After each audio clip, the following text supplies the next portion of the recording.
Yo, magandang umaga po sa inyong lahat. So, gagawin natin ngayon is i-update natin yung CVT na in-install natin way back 18 days ago. So, eto na siya guys. So, yan ang itsura ng CVT natin na kinabit. Yan ang itsura nila. So, babaklasin natin yung bell para makita natin yung tama ng lining. Tapos itong pulley, tsaka itong drive phase. So, let's go. Grabe dumi. Alright guys, so baklasan na. Wala kasi tayong CP holder So, unahin muna natin baklasin tong pulley. Ay, drive phase pala. So, ayan yung ito guys yung niya. Yung kayod ng belt. Ayan. Next, tanggalin natin yung belt. So sa mga nagtatanong po kung anong gamit kong washer, ang gamit ko pong washer dito sa may bandang pulley 1mm po. Yan, 1mm. Yan. So medyo madumi-dumi na. Hindi na medyo madumi na pala talaga. So next, itong init pa guys, itong pulley. Yeah.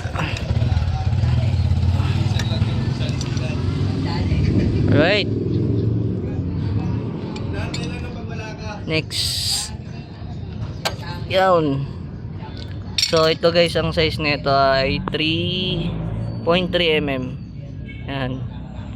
0.3 mm to guys. Yung nakakabit dito sa may tuluan. Tapos next natin tanggalin tong bell natin. Ito yung HIRC na bell. Yan.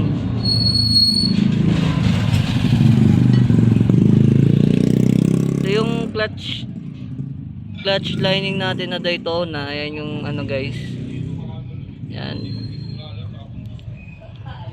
Tanggalin natin. So ito yung tsura guys. Yan. Kunat ayos. Goods.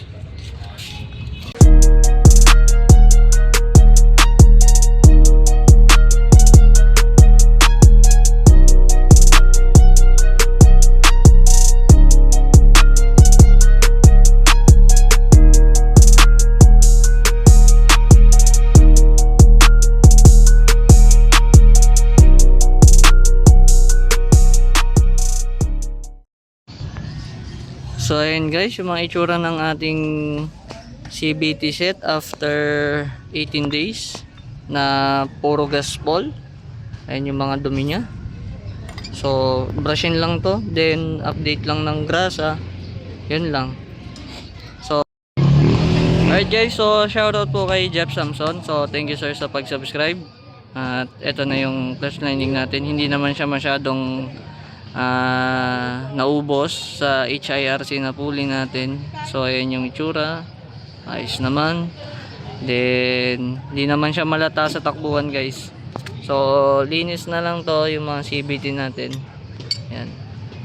Ito yung itsura ng bell ng HIRC. Yan, linis na lang din. Then salpak ulit. So puro cleaning maintenance na lang yung gagawin natin. And okay naman yung sagad naman yung belt.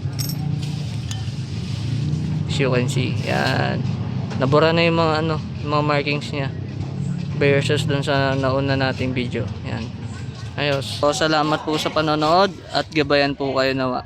Pang!